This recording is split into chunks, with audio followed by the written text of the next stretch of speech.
Una vez más, desde el loco de los Sextos, atardecer y Rárica. Con esto nos vamos hasta el rancho del Quemado, saludando a todos los Ramos, de parte de Jorge Ramos. Y claro, también nos vamos hasta Muyoyoave, saludando a la familia Díaz Carrillo, en especial a los carnales Juanelo, Larry y Killer. Y hasta Hashimanaca, saludando a la familia González, en especial al compa Seibe y su carnal Bernardo. Y hasta Cebolleta, saludando al compa Edith González. Y sin olvidar a su novia Natalia Vázquez, hasta Tlaltenango. Eso.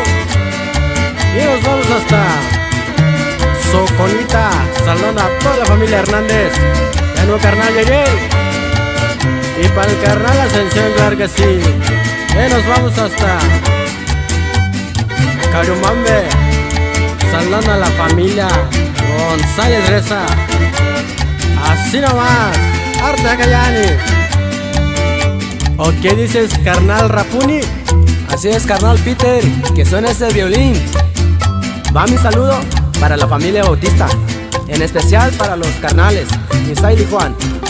De igual manera, también mando un saludo para el carnal Calú López. ¿O qué dices, carnal Cepillo? Así es. Y con esta nos vamos hasta Cofradías de Perico, saludando a la familia de la Cruz López, en especial al compa Pingüinal y su carnal Eduardo de la Cruz. Eso. Y claro, nos vamos hasta Las Guayabas para mi compa Huitze Yomi. ¡Ánimo!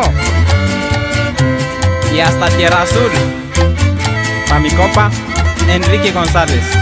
¿Ya te la sabes? Y puro de Mario Bañuki. Así nomás.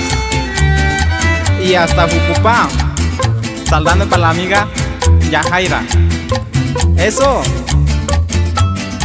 Y también mando a saludar a toda mi gente de Marijecua, en especial al estimado Lucio González, el MX. Así nomás.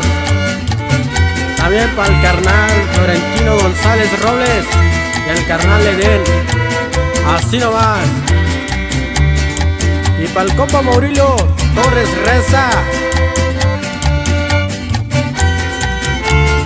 Y ánimo Verica, en la torre, hasta San Sebastián. Y para el compa Marcelo Chivarra, hasta 50, así nomás.